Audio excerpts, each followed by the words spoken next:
All right, Carol. I'm like, where is she? I made it. Yes. Good evening, everyone, and welcome back to the Black Robe podcast. It's your girl Anzhane here with Carol Mitchell, of course. Good evening, everybody. Yes, it's been a week. It's been a wild week. I gotta say, my heart has been very heavy in a positive, and then I would say in a little bit more of a disappointing way as well. You know, the positive to really see the community coming together, standing together in solidarity, speaking out. You know, we really saw some leaders this week. Here in Tacoma specifically, we saw the mayor really standing out and for the community. Again, shout out to Mayor Woodard. The young Democrats were out. Democrats coming out. Yeah, absolutely. So we really did see the community coming together. And then we had some loss. We had some loss this week as well. But before we dive in to the topic of discussion today, which is juicy. It is juicy, and it is one that is so important for us as Black people. We gotta continue to have this conversation. I mean, I don't like to have it. It gets frustrating after a while, but it's so necessary. So hang with us. Let's get some housekeeping things kind of out the way, though. All right, everybody, you guys know we have a jingle contest that is current and it's active, and we're calling out all the local artists. Write us a 1 to 2 minute jingle, you know, so that we can intro and outro this lovely podcast with some community support, right? And a good vibe for sure. Yes. And if you didn't know, there's cash prizes. So we're going to award first, second, and third place winners with prizes up to $500. So this is easy money, guys. I'm not playing. Like, right around the holidays, you know, you want to get your mom something or your girlfriend something or yourself something. You know? Yeah, just make a quick little jingle. Yeah. So I'll continue to post about it on Facebook. If you guys aren't following us on Facebook, at the Institute for Black Justice, on Instagram at the Institute for Black Justice, Twitter, you guys need to hop on board. We're doing free giveaways. We got plenty of really good information out there. And of course, that's where you're going to hear all the latest news on what the IBJ is actually doing. So definitely follow us on all those platforms. Carol, you got some housekeeping? I do have a piece of housekeeping news, and it's going to put a big cheesy smile on your face because I know this has been a heavy week, and we'll talk a little bit about the health department, of course, the Manuel Ellis anti-discrimination petition for I-1300. We'll talk about that. And then, of course, we're going to dive into our topic about police accountability and the unfortunate death of Casey Goodson in Ohio. But before we get to that, the Freedom Summer Symposium, we want people to mark their calendars now for June 28th, 29th, and 30th. The Black Leadership Development Freedom Summer Symposium is coming. It's the first annual. And here is our big news. Today, we learned that Group Health Community Foundation has sponsored the event at the amount of $25,000. Woo-hoo-hoo! I'm so excited! Yes, I'm so excited! $1,000! Oh my gosh! Shout out to Group Health. I know to people who operate in the space of millions, when you're a brand new nonprofit startup business, entrepreneurial business, and the Group Health Community Foundation says, yes, we believe in what you're doing and we want to support it. And here's $25,000 toward the cost of the Freedom Summer Symposium. It's like, oh my God, I guess there is a God. Yes. We are on the right path, my friend. We sure are. Well, we knew that the time is now. And we know that there is this huge void, right, for connecting our next generation of leaders. And so that's exactly what this Youth Leadership Symposium is going to be about. It's really given us the design, the tools, so that we can go out into our communities and make effective change, right? Have our voices actually be heard. Yes. I am and so excited. we should mention the fact that it's going to be 3 days, 18 to 35-year-olds coming together to identify a social justice challenge. And then in the space of 3 days, using human-centered design, they will offer up some recommendations on how we can solve that issue. And we're in communication right now with our friends at the University of Washington Tacoma's Design Lab. We got great positive feedback from them. We're going to see if there's a way that they can partner with us on it. We're also in communication with Evergreen State College Public Administration's graduate program. Dr. Michael Craw has already said he is in and with us. And so we're just excited. And if there are any other organizations that would like to partner with us and help co-sponsor the Freedom Summer Symposium, you can get in touch with us through institute@blackjustice@gmail.com and let us know, and we'll tell you how you can help. Absolutely. And that is not only limited to nonprofits, in the private and the public sector, right? So anyone can any sort of corporate sponsorships, we need us all to come together to really boost the symposium and make it what it really can be. We want to build on the momentum that began this year. And much like the summer prior to the passage of the 1964 Civil Rights Act, this was a freedom summer. It's very similar in energy and momentum. And so we're going to build on that momentum and invite young leaders like you and others to come into a room, identify the issues. There are many, some of which we'll talk about tonight, perhaps, but then we're going to give you the tools and the experience in 3 days to come up with a strategy for how we solve some of these issues. And guess what? We're going to pay a stipend for those students, for those participants who want to execute their plan over the summer next year. It'll be a great summer experience with a little bit of back to school money in your pocket at the end of it. So exactly. Freedom Summer Symposium, June 28, 29, and 30, 2021. Stay tuned for more info on that. All right. Well, we definitely will keep you guys updated. It is limited capacity. Okay, so definitely want to keep your ear to the ground on this one. It's going to be huge. So let's update the community on. Yes. What's on your beautiful mind tonight?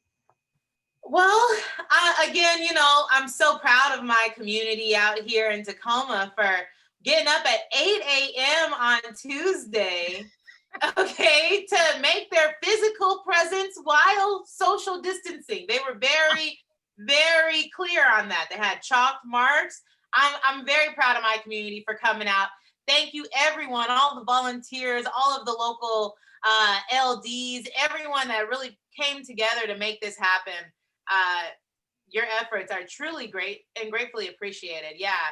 Now you're talking about the rally.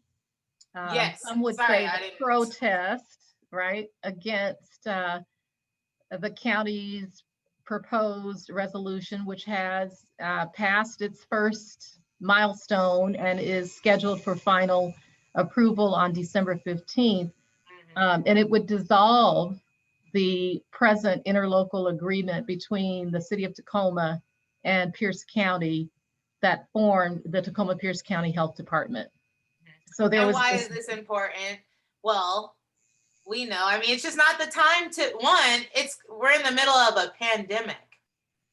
And our council is trying to take over the health department. It just doesn't seem like the right time. Two, I got to question how fast they were trying to get this by. It just kind of seems undemocratic to me, Where there are lots of juicy articles in various papers, so people can Google and get at least the public details. You'll never get the real behind the scenes story because there is one, and it'll come out at some moment in the future. But apparently there's a recall petition that's been started that has about 500 signatures on it. Yep. So and I've seen it legally, I don't know if it has sufficient basis, but it certainly is going to get somebody's attention, right? Yep. And that's supposed to head to the governor, right? Yeah. If there are sufficient signatures, I don't know what the number is that they have to get. But then yes, it moves on from there. Eventually, I'm sure perhaps it will be about a court making a decision as to whether there's a legal basis or not. Mm-hmm. But I think the point is that people are so outraged over it that they're just not going to let it go. Mm-hmm. The other petition that we should mention is for I-1300. You want to talk real quickly about that one before we get into I know what's really on your mind. That's what's really on my mind, but these are important points that we gotta touch on them. Yes, the Manuel Ellis Initiative, I-1300. We're still collecting signatures. We're trying to reach our goal by, Christmas Eve is what the family attorney James Bible said to us on last week's episode. By the way, if you guys did not get a chance to watch last week's episode, go back. It was so good. It was so hot. There's so much juicy information. Black centered. I mean, it was Black excellence for sure.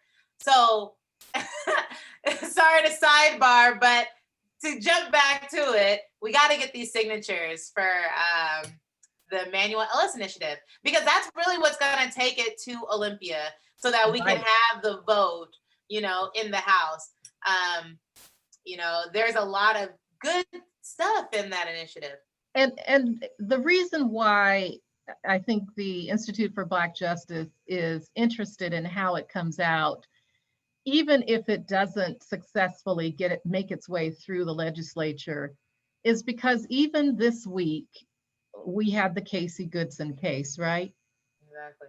You want to tell us a little bit about what you learned about that case and why it's so important for us to look for ways to actively and proactively prevent unnecessary abusive practices and to hold our public servant officers, they are public servants, accountable when they behave in ways that actually create a more dangerous community rather than a safer community. Tell me what you learned about Casey. Well, Casey Goodson is a 23-year-old Black man, so about my age, right? Just a year younger than me. Black man from Ohio.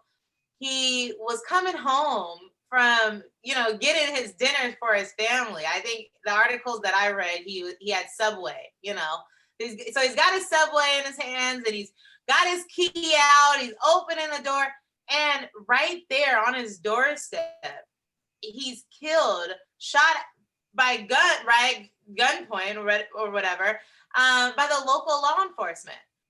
And then that officer claims that Casey was driving around waving his gun out of the window, and so that gave him, cause to shoot him dead on his doorstep. His attorney said that the key was still left in the keyhole hours after the murder.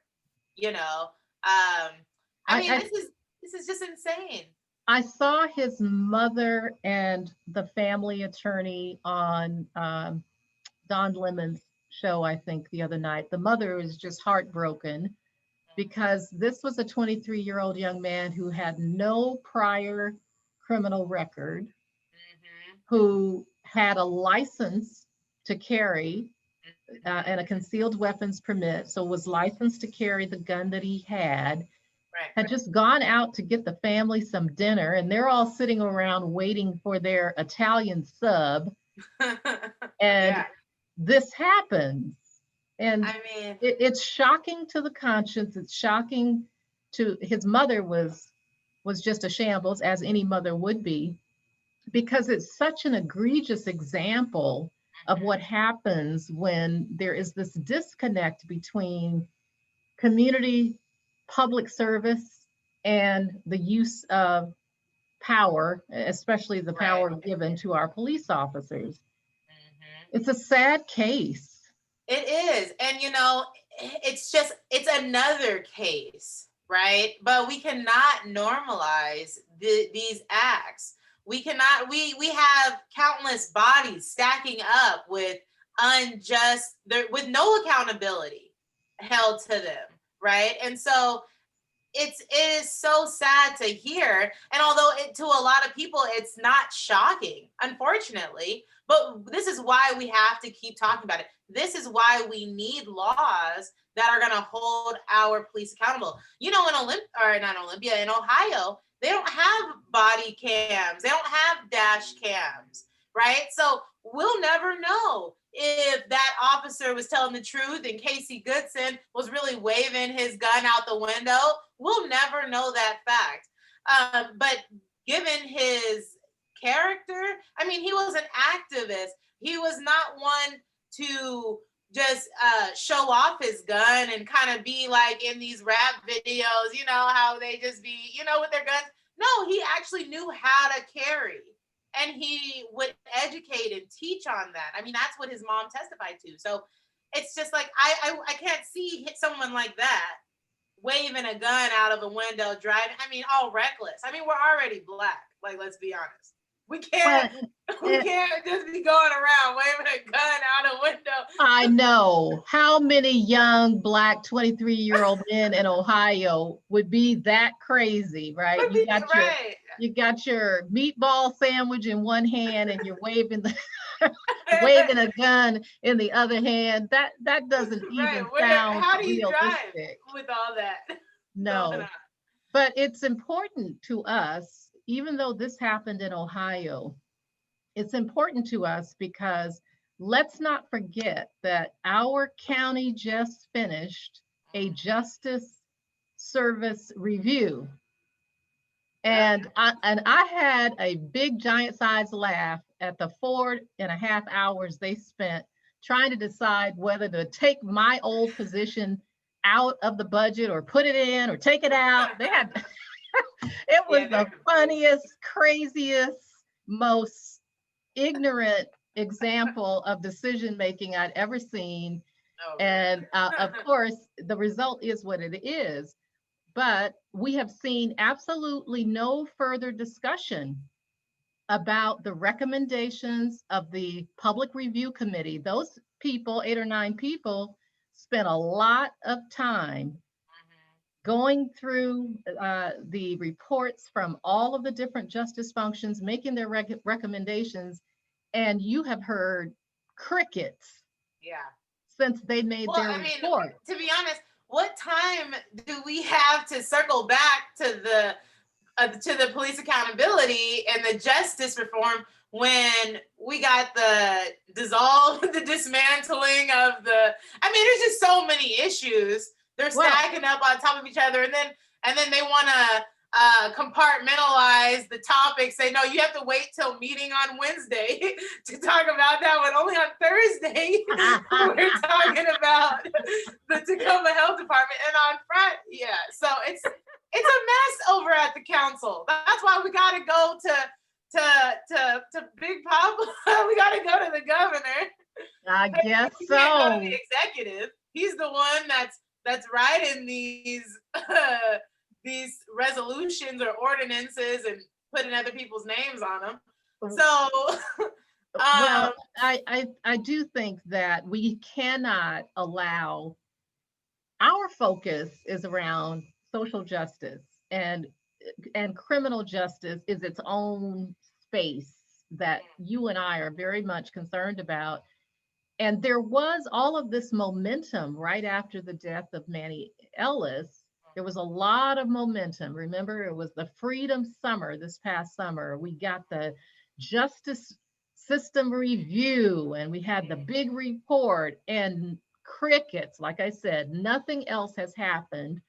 And it's almost as if the health department fiasco was a great way to divert the community's attention away from these issues of life and death. And Wow. yes, it's an important issue. We should be doing what we're doing, right? But we just wanted to make sure that the community does not forget they need to hold the county and the city too accountable for getting those body cams, getting those dash cams, relooking at bargaining agreements to make sure that the bargaining agreement does not control the discipline and discharge of officers to the extent that it does now. Yep. It's totally controlled by that bargaining agreement now. All of that has sort of dissipated in the ether while we deal with this very real threat to the Tacoma Pierce County Health Department. And let's not forget the houseless population right around the health department, right around the county city building. We had an incident where someone came out with a baseball bat and then shot a person who was houseless not too far from 6th Avenue. I mean, it's wild. There's so much going on right now that we need strong leadership with a vision and leadership that is actually listening to the community, because the community knows what it needs. And frankly, whether or not it fits some, political agenda should be less important than whether it actually saves people's lives. That should be the primary function of government, is to take care of people. And the primary function of public safety is to save lives, not to shoot people who are carrying a meatball sandwich with no real threat at all. No threat at all. I mean, this is just a reminder. Thank you so much, Carol. You made such a strong point just then about these diversions, and we see them all the time. I mean, this is a diversion that, maybe those who are actually inclined with what's going on in local government and politics, right, would see. But to those who are my age that aren't really inclined and aware of what's going on a county level or a city level, right, that we have other type of diversions, right? We have pop culture diversions. We have social media and things of that nature. So we just need to kind of recalculate, right? And just get back on track, right? Keep this momentum going, keep fighting for this racial equity and justice, right? Because, I mean, we shouldn't have to live like this, right? With the burden or worry or fear that will be shot. It's your generation that's being killed. I'm saying he was 23 years old. I got cousins that are that age. Okay, I'm that age. I mean, this is the reason why we keep it in front of you. This is the reason you're in this dialogue with me, because it shouldn't just be 60-year-olds who care about this stuff, because you're the ones dying. These are your prospective husbands or partners. I was gonna say Black women, right? Although they,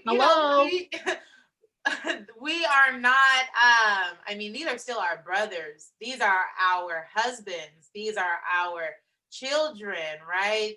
I mean, we have to stand together and understand too the strength that the family structure holds, right? And when we lose our Black kings, when we lose our father figures, what happens to the generation after that, right? To the son that has to come up without a role model, without a positive Black male representation, right? That's why this matters so much. It's not just about the individual anymore.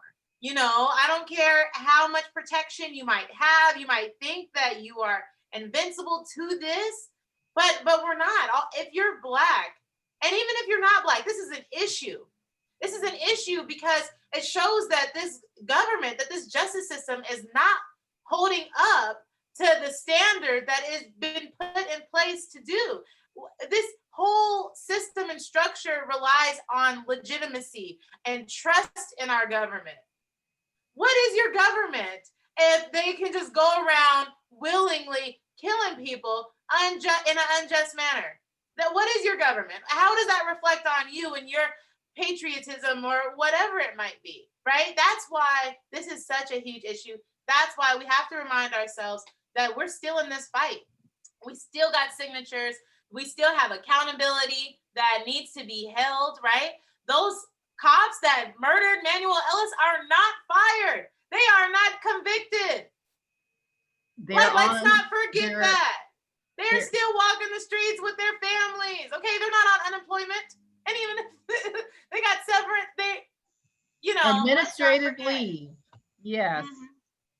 And it probably, we're still waiting for the outcome of the Washington State Patrol investigation. Where is that? See, this is another one of those key milestones in this past summer that we have all stopped talking about. And sometimes I think it's intentional delay so that young activists like yourselves will get, your attention span will shift to something else. And I mean, it's a good strategy because honestly, people's attention spans are about this big. I mean, if it's not trending by some celebrity, or if it doesn't have a monetary benefit, I mean, how do we keep ours? We need to monetize commitment to these really important issues of life and death because it is your life. This was a 23-year-old, Casey Goodson was a 23-year-old man. And Manuel Ellis was in his 30s. And there's a whole list of others, Zaid Joaquin, and a whole list of others, young men, as you call them, young kings, right? Yes, I'm a young queen. We need to pay attention to what's happening because there is this systematic removal and undermining.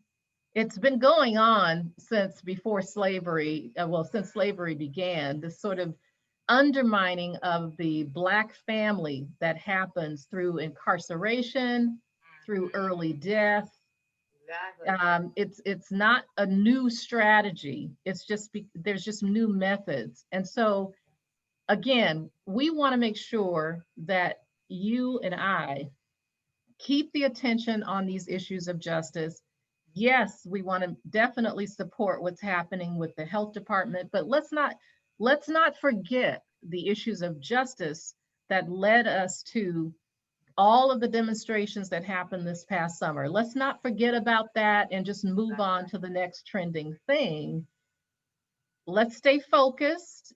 That's one of the reasons we're going to do the symposium, right? Because we want to stay focused on these issues of justice. Why? Because we want to save people's lives. And whatever we do for the least, that's a benefit to the rest of the population, right? It sure is. It is a matter of life and death, as we saw with Casey Goodson. I mean, those who, Black and brown people, we wake up in our skin. We cannot change that about us. That was the only thing, Casey Goodson. I mean, that's from my Black perspective. And this is the Black Robe podcast. So I'm just going to speak on it. Okay.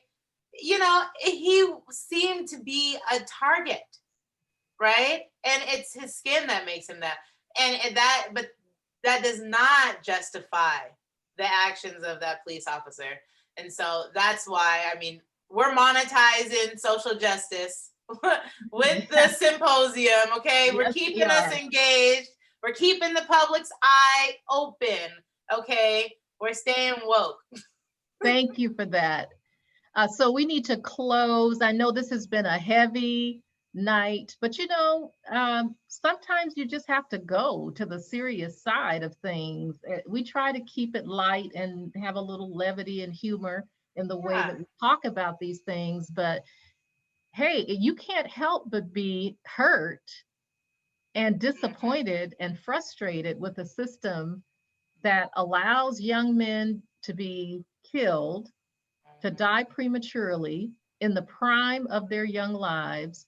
And then all of this excitement builds, and we do these reviews and we say we're going to do X and Y, and then nothing actually happens because some new thing comes up, important things. So we want to stay focused on issues of justice. We want those body cams and those dash cams to actually be budgeted. Yeah, We want absolutely. data. We want data collected and analyzed and reported by people who understand criminal justice data, not just, your average person who's used to looking at finances. Yep. It's not the same when you're looking at criminal justice data. And we want people doing the research who can look at it objectively. So not folks inside the city or inside the county or inside the state, but some objective party that comes in and takes a look at the system and offers up a way to resolve some of these issues of inequality and inequity.